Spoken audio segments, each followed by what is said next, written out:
Hey, could I ask first, how many of you have been involved in VR video productions? Okay, good. Minority, but that's fine. So if I start by explaining what we do at Nokia Technologies, digital media business. We are all about bringing reality to virtual reality. So our focus is providing tools for content creators to capture reality in full 3D, as immersive as it can be, and then provide the tools to enable creation of great VR experiences in a way that also allows them to be delivered and played back in today's environment. So our focus is making it as real as possible, but in a way that can be deployed on the market today in a scalable fashion. Our first product on the market is Ozo, pictured here. It's a virtual reality camera. Actually, it's 8 cameras as part of an integrated product. Each of those cameras has a 2K by 2K resolution, and Ozo also has 8 microphones. So if you look at the Ozo, it looks a little bit like a human head, and that's intentional, because the distance between each of the lenses is roughly the same as the interocular distance. So that allows you to get a very well defined stereo effect in the end result. And also the overlap between the lenses is very significant, so you have a good start for stitching the content. Ozo is a professional product, so we have very much focused on enabling integration to existing post-production workflows and broadcast workflow for live VR streaming. It's an integrated product, so you get a single cable output, or you can also operate Ozo untethered for 45 minutes or 50 minutes to record on a standalone basis. So this is the product. And what we have been doing over the past 6 months or 12 months has been to engage with some of the early customers. Because we don't aim to be a content aggregator. We want to provide the tools for the entire industry to scale VR experiences, video VR experiences. So we are selling these cameras to Hollywood studios, to advertising agencies, to sports, news, music broadcasters, and all kinds of people who want to experiment with VR video content. Corporate events and events like this are also one of the use cases. While we developed the product, we engaged with many early customers, and as the theme here was storytelling, I'll share some of the experiences that we have from those early engagements here today. On-set monitoring is one of the important things. When you film with a 360-degree camera or VR camera, the camera sees everywhere.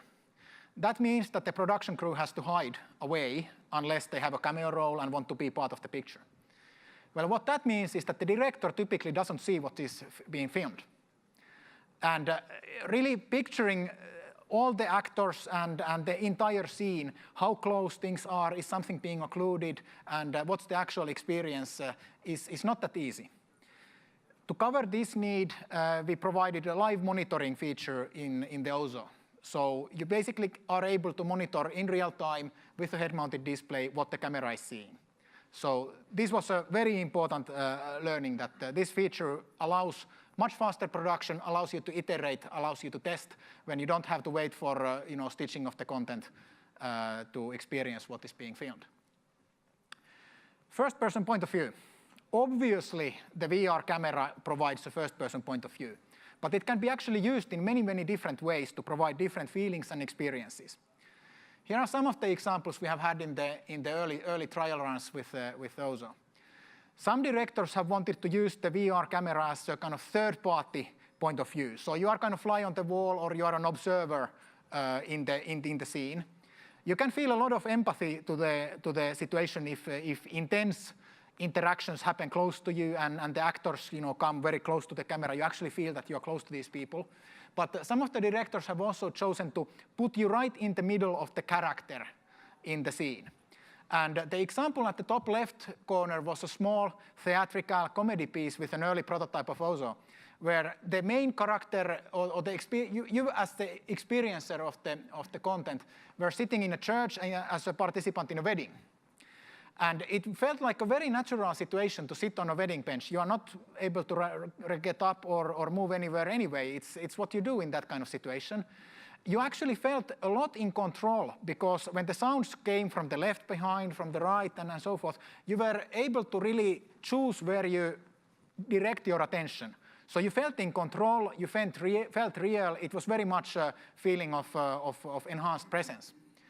Whereas on the right-hand side, there was another example which will be coming up shortly. It's episodic narrative content where the main character is frozen up and then wakes up many years later and meets the family that has aged a lot during that years and so forth.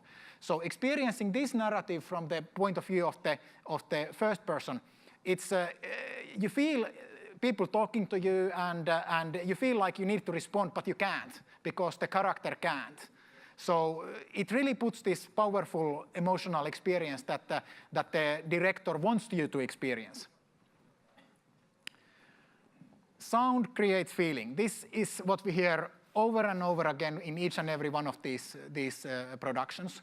In VR, if you feel somebody talking to you and you turn your head, the sound has to stay in place where it's supposed to come. Otherwise, you just break the spell. It doesn't feel real. So having a solution to have accurate directional spatial sound is critical for these experiences. Here's one of the examples that we had. We ran a contest actually together with Tongal, where we had 1,500 ideas for short-form VR experiences. And the winner of that experience was a new take on the Little Red Riding Hood, with a kind of a horror type example of that familiar story. In this example, having sounds like really the leaves shuffling and an owl taking off and screams coming from a particular direction behind you and so forth, it really made all the difference when the scene itself was fairly static and you were kind of hiding together with the main character behind a tree. So sound is absolutely critical. And this was the reason why we both integrated 8 microphones in the OZO, so you can get the native sound environment. And we are also working with partners like Steinberg to enable mixing of separate object channels in a highly accurate spatial environment, so that the directors can also create hyper-real examples and really have closed mic experiences in addition to what you capture natively directly from the camera. Camera placement obviously is key. Anybody who shoots VR videos knows this is the case. And if you think about the camera placement, if you, for example, have a situation where you want to have people around the table sitting in a discussion, the last place to put the camera is in the middle of the table, because then you would be just observing the scene from the point of view of your head on the table and looking around, and it doesn't feel real. So you would put the camera rather on a seat right next to the audience, so you would be kind of one of the participants and so forth. One of the big trade-offs in shooting VR is between the distance from the action. So do you want to get close so that you can actually see the facial expression, especially now as we have in the early stages, the resolution constraints of the display on the display side are pretty much constraining what you can actually see. So you really, to get all the emotions out from the actors, you need to be fairly close. Or do you want to see the entire scene and go a bit further? And this is also where the on-set monitoring capability becomes critical, and even testing and thinking about what is the experience on different HMD platforms. Because, for example, we did this one pirate demo content, and when you looked at this content with HMD that had a relatively narrow field of view, you tended to focus your attention now here, and then something else is going on here, I go here. But then when we played back the very same content with some other HMDs that had a wider field of view, the natural reaction of the people watching it was to kind of actually place themselves so that they could see both of those actions going on. And now kind of the experience tends to be different. So from a director's point of view, you really need to be able to experience what does the camera see and what is the place you are going to transport the audience to. And those were the summary things. We only had 15 minutes here. If we have more time, maybe we can take a few questions. But if you are interested in working in this field, we have the OZO available directly from our website and through our resellers. They also offer rentals. And we are running a pioneer program where we give a substantial discount on those. So the headline price directly from us is $60,000, but we give a substantial discount for people who want to engage directly with us, give structured feedback, and share short pieces of content that we can then use together with the community to learn about best practices and take this forward. Some of our early pioneers have taken those already to Mount Everest and safaris in Africa and all kinds of wonderful places. So if you're interested in doing this, please get in touch with us.